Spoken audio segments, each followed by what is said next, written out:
I'm going to show you how to remove a panel for painting. That way you can paint behind here. The same concept, if I remember correctly, is the same on all of our Marvin sliding doors. So it's relatively simple just by removing this piece here. These panels do not lift up and out. It does not work that way. Let me show you how.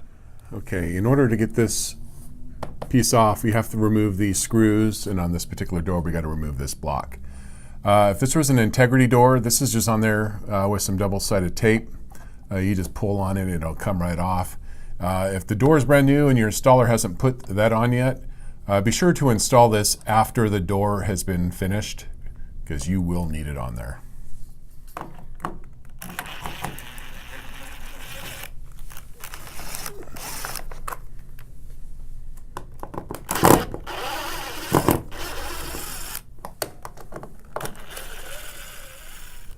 Now, if your handle's installed, you may have to remove it and remove the bottom bumper block to allow this door panel to go further this way, because sometimes they'll put a screw up here that you cannot get to.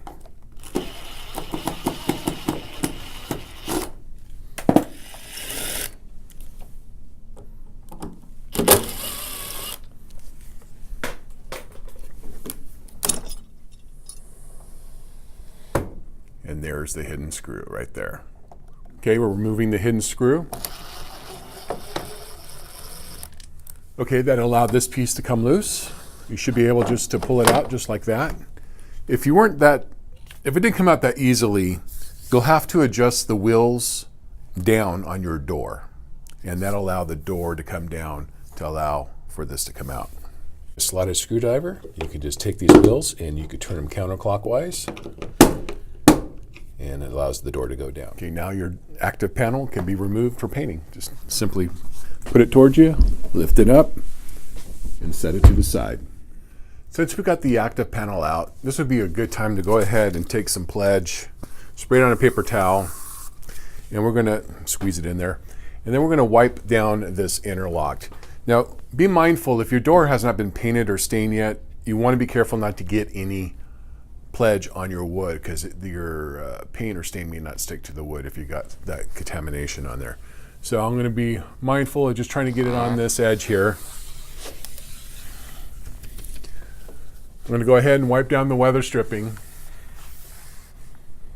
Be sure to get this too. Sometimes this weather stripping doesn't get pushed in enough from the factory, and I believe this is an older door. This is actually changed to something a little thicker, so it would really benefit you to do something like this.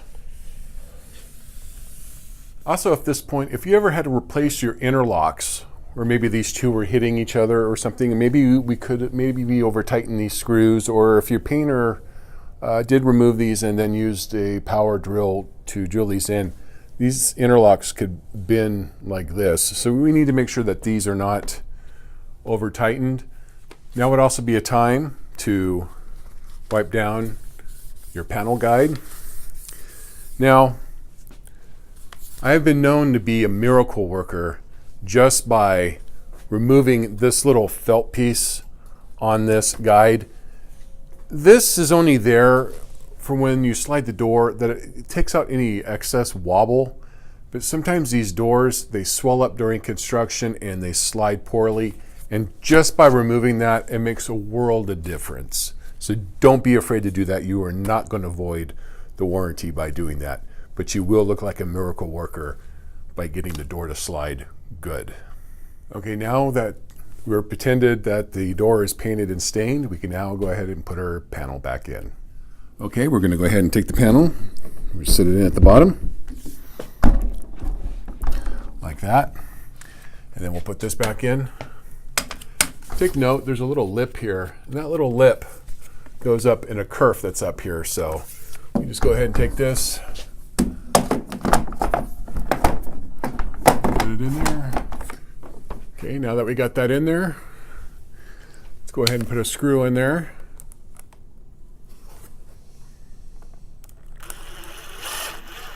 Okay, now that we have at least one screw holding that in, we're going to make sure that we're on track. So I'm going to go ahead and adjust this by doing this about 3 or 4 clicks.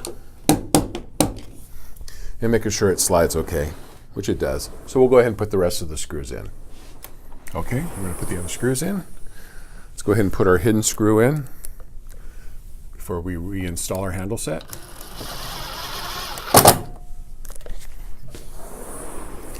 Be sure not to forget to put your bumper block back in.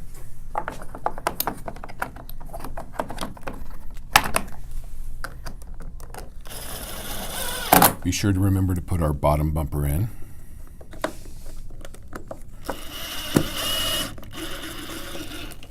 Before we put our handle set on, we're going to go ahead and adjust this panel. Now, if this were a 4-panel sliding door where you have a stationary panel on this side, stationary on this side, and the 2 center ones move to either side, we would adjust the inactive one first.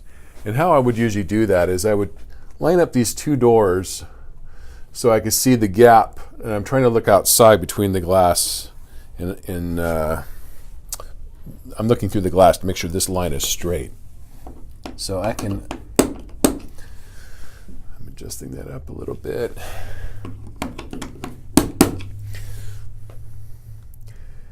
And I'm looking outside.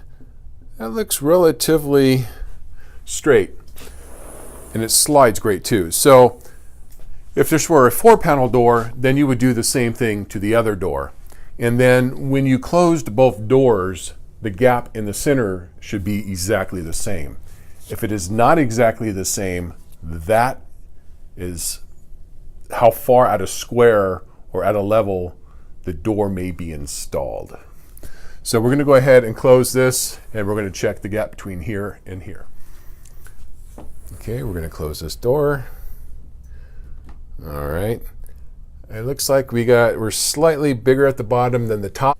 Okay, so since I got a slightly wider gap down here than the top, I'm going to go ahead and adjust this wheel down a click. And then check this door. And we got a nice, great gap there. If this were a 4-panel door, and when you close the 2 doors, you would always adjust the active panel to the inactive panel. There is only so much adjustment you can do.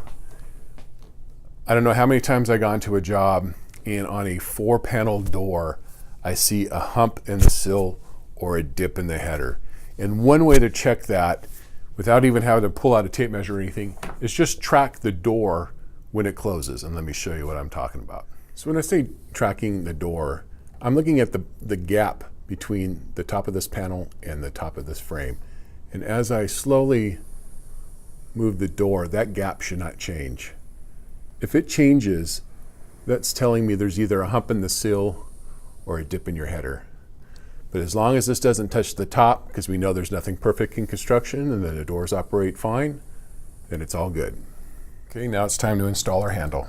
Now, if this has the optional key cylinder, make sure that the key cylinder is in the unlocked position before you install this handle set. This one does not, obviously, so we just have to put it in there and tighten these screws.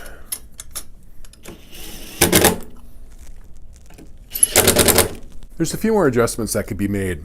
On the 2-point or 3-point, as this one is, all of these little hooks, you can adjust them side to side. So if you're operating your door and you see it's rubbing over here a little bit or over here, you can loosen these 2 screws and move these side to side and adjust it back down. Now, on the 2-point or the 3-point locking system, the center one, or if it's 2-point, the bottom one, this hook actually adjusts in and out. And let me show you how to do that.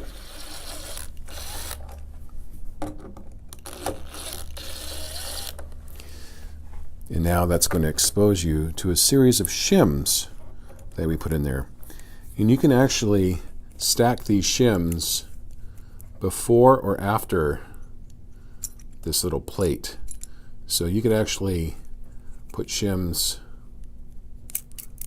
in front of this plate, and that doesn't allow that hook to stick out very far. So if you want it really tight against that weather stripping, maybe you're in a high wind area and you just need that door to be extra tight against that weather stripping, or maybe you got a child's room or someone who's got really bad arthritis and you want to try to make it lock as easy as possible, then you could actually remove all these shims and put the shims behind it so it looks like that.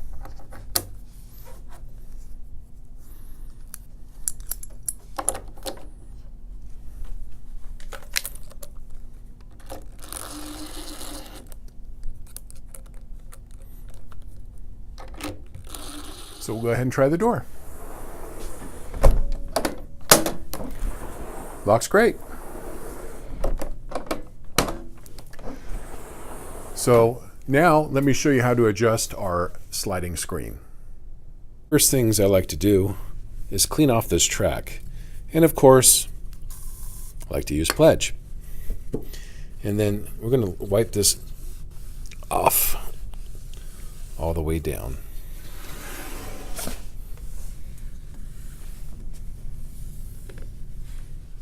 Okay, on this particular screen, this is our ultimate screen. We have a standard screen and an ultimate screen. On the ultimate screen, there is a roller bar, and you can tell if you have an ultimate screen is if you see a hole over here and then a matching hole on the other side. And what those holes are for, that exposes a flathead or slotted screwdriver to adjust this wheel up and down. And what you want to do is you want to make sure that this gap between this screen and the door frame are the same. So we're a little wide at the bottom. We can actually take and we can adjust this up like that. And then that'll make our gap the same. And then obviously you can open it to the other end and do that same adjustment. Now I want to show you a couple other things. Another thing about this screen, there's a little piece of foam here. This is not trash. This is actually a bumper that helps the screen for when you open it so it doesn't bang so hard against there. Also, these holes in the package, they come with these plugs, and a lot of people throw these away because they don't know what they're for. These actually go in these holes to give it a finished look. So it looks nice, just like that. In the same package those plugs came in, it comes with this little strike. And it comes with a little template and it shows you how to put that in. A lot of people don't put these on because they're ugly, and frankly, a screen is lock on a screen is not going to keep intruders out. It only keeps the screen from being blown open during a windy day. And also what happens too is sometimes people will lock these doors, and when they do that, they bend the little thing in here. And let me show you. So I know little thingy is not the official term for this piece, but see how they got dented? If that happens, you could just take a screwdriver and just straighten that back out like that. And then that way it'll allow that door latch to latch. So this is the locking mechanism. This knob only locks this. So if you lock that, that locks the screen so you can't open it. And then you can turn this knob to prevent that from coming locked or unlocked. Make sure that's unlocked, that's up. And that locks down just like that. And that's how you use the lock on the screen. Another question I get asked a lot is, can I cut my bumper blocks down to allow my door to open a little further? And the answer to that question is, it's your door. You could do what you want, but let me show you something first.